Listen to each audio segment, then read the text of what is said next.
नमस्कार। आज हम एक ऐसे दर्द के बारे में बात करने वाले हैं जो अक्सर दिखाई नहीं देता। सोचिए, अगर कोई शारीरिक चोट लगती है तो वो तो सबको दिख जाती है ना? लेकिन मन का दर्द, वो तो एक अनदेखे बोझ की तरह होता है। तो आज हम इसी अनदेखे दर्द को समझेंगे, यानी साइकियाट्रिक केयर को। चलिए शुरुआत इसी सोच से करते हैं। ये बात कितनी सीधी और कितनी सच्ची है ना? अगर हाथ टूट जाए तो हम फौरन डॉक्टर के पास भागते हैं, लेकिन जब मन परेशान हो, दिमाग में दर्द हो, तो हम अक्सर चुप रह जाते हैं। समाज में आज भी इसे लेकर एक अजीब सी झिझक है। पर क्यों? आखिर मानसिक स्वास्थ्य भी तो उतना ही जरूरी है जितना कि शारीरिक स्वास्थ्य। ठीक है, तो चलिए अब इसमें थोड़ा और गहराई से उतरते हैं। सबसे पहले ये समझना बहुत जरूरी है कि आखिर ये साइकियाट्रिक केयर है क्या। ये कोई डरावनी या बहुत कॉम्प्लिकेटेड चीज नहीं है। ये दिमागी सेहत की देखभाल का एक प्रॉपर मेडिकल साइंस है। तो एक साइकियाट्रिस्ट यानी कि मनोवैज्ञानिक चिकित्सक, ये होते कौन हैं? देखिए, ये एक क्वालिफाइड मेडिकल डॉक्टर होते हैं जिन्होंने मानसिक स्वास्थ्य से जुड़ी समस्याओं को पहचानने और उनका इलाज करने की खास ट्रेनिंग ली होती है। मतलब जैसे शरीर के लिए डॉक्टर होते हैं, ठीक वैसे ही मन के लिए भी। ये समझना बेहद जरूरी है। अच्छा, अब ये देखिए, ये बहुत दिलचस्प है। जब हम मेंटल हेल्थ या मानसिक स्वास्थ्य की बात करते हैं तो इसका मतलब सिर्फ किसी बीमारी का ना होना नहीं होता।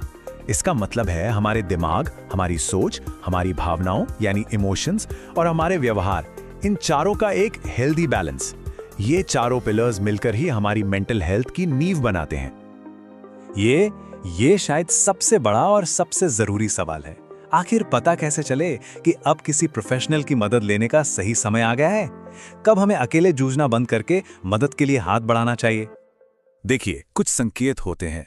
जैसे अगर लगातार उदासी महसूस हो रही है जो जा ही नहीं रही, जिसे हम डिप्रेशन कहते हैं, या फिर बिना किसी खास वजह के घबराहट होती रहती है जिसे एंग्जाइटी कहते हैं, या फिर नींद और भूख में बहुत ज्यादा गड़बड़ी हो रही हो, कभी बहुत ज्यादा खुशी और अचानक बहुत ज्यादा उदासी जिसे बाइपोलर डिसऑर्डर के लक्षण कहते हैं, या किसी पुरानी दर्दनाक घटना की वजह से आज भी परेशानी हो रही हो जिसे PTSD कहते हैं। ये सब इशारे हैं कि मदद की जरूरत हो सकती है। तो सबसे जरूरी बात जो हमें समझनी है वो ये है, मदद मांगना कोई कमजोरी नहीं है, बल्कि ये हिम्मत का काम है। ये स्वीकार करना कि हाँ, सब कुछ ठीक नहीं है और उसे ठीक करने के लिए कदम उठाना, यही तो असली ताकत है। चलिए अब आगे बढ़ते हैं और देखते हैं कि ये होता कैसे है। मतलब इलाज का रास्ता दिखता कैसा है। ये एक बहुत ही सिस्टमैटिक और सहानुभूति से भरी हुई प्रक्रिया होती है। आजकल जो सबसे असरदार तरीकों में से एक है वो है मल्टी डिसिप्लिनरी अप्रोच। अब ये सुनने में थोड़ा भारी शब्द लगता है, पर इसका मतलब बहुत सिंपल है। इसका मतलब है कि इलाज कोई एक इंसान नहीं करता, बल्कि अलग अलग फील्ड के एक्सपर्ट्स की एक पूरी टीम मिलकर काम करती है ताकि मरीज को हर तरह से, पूरी तरह से बेहतर महसूस कराया जा सके। इस टीम में कौन कौन हो सकता है? इसमें एक साइकियाट्रिस्ट होते हैं जो दवाइयों और मेडिकल देखरेख पर फोकस करते हैं।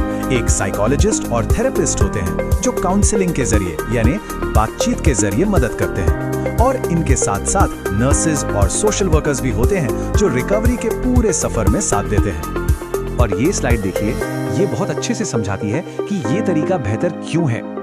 एक तरफ है स्टैंडर्ड केयर जो सिर्फ बीमारी के लक्षणों पर ध्यान देता है, लेकिन दूसरी तरफ है होलिस्टिक केयर जो सिर्फ लक्षणों को नहीं बल्कि पूरे इंसान को एक साथ रखकर इलाज करता है, उसके मन, शरीर और आत्मा तीनों का ख्याल रखते हुए।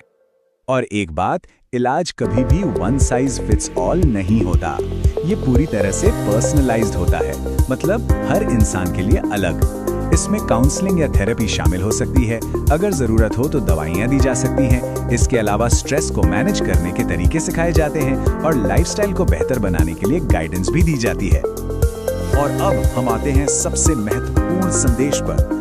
जो भी लोग इन मुश्किलों से गुजर रहे हैं, उनके लिए ये जानना बहुत बहुत जरूरी है कि वो अकेले नहीं हैं। इस बात को हमेशा याद रखना चाहिए।